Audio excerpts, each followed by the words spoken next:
So I heard you blame the Republicans for the federal debt, but President Biden has been in office for 35 months. Over the past 3 months, the U.S. has added $10 billion per day to the federal debt. And that's not turning around. So is there a discussion here about cutting spending? Republican tax cuts are responsible for 90%. 90% of the increase in the debt. 90%. That is something that Republicans are responsible for. What the president has done, and you've heard us talk about it, I just talked about this, he's put forth legislation like lowering the deficit by $1 trillion because of the policies that he has put forth. And meanwhile, yeah, you know what? The GOP, or congressional Republicans, what they want to do is they want to continue with their MAGAnomics. What they've proposed will add $3 trillion to the debt. That's the numbers. You're a data guy. That's the numbers. That's what we have seen.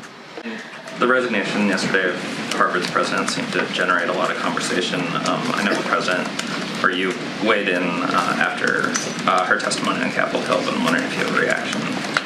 So, look, I know there's been a lot of coverage of this, and so I want to be very mindful and careful, and I've said this before, when it comes to either private institutions or colleges and universities, we're not going to comment. We're not going to comment on any personal decision that's been made. And I want to, as you asked, because you asked me our comments from here and what we said from here, we believe that this is a moment for leaders to have moral clarity. That we believe that is incredibly important at this time to have moral clarity, and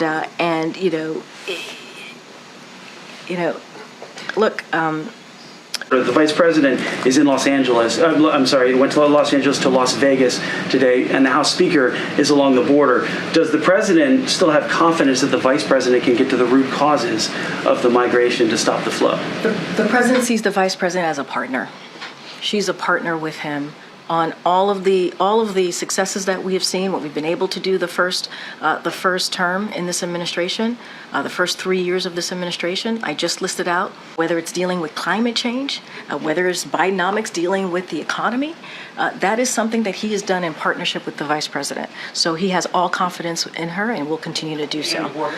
He has confidence in the vice president. I answered your question. Go ahead. Additional indictment of Senator Menendez. Does the president think the senator should resign? That's up to him.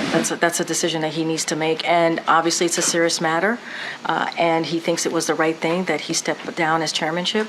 As anything else to your question, that's something for the senator to decide on. Broadly, though, does the president trust the senator, and has the senator been cut off by the White House communications I'm not going to get into any private discussions here at the White House, but that is something, as it relates to him resigning, that is something that the senator has to deal with. Go ahead. Does the president still have plans to visit the disaster site in East Palestine, Ohio? So I don't have any schedule of the president at this time, but I will say this: the president continues to oversee, as you know, and we've said it multiple times from here. It was a robust recovery effort to support the people of East Palestine, and we will visit when it is most helpful. The president will visit when it's most helpful to the. This is another thing that we want Congress to act on. It is important that they do their part to enhance rail safety. That is something that Congress has to do, and they have to do it by passing a bipartisan Railway Safety Act. That is something that they need to get to. But the president's going to continue to be there for the community as he has been for the past several months.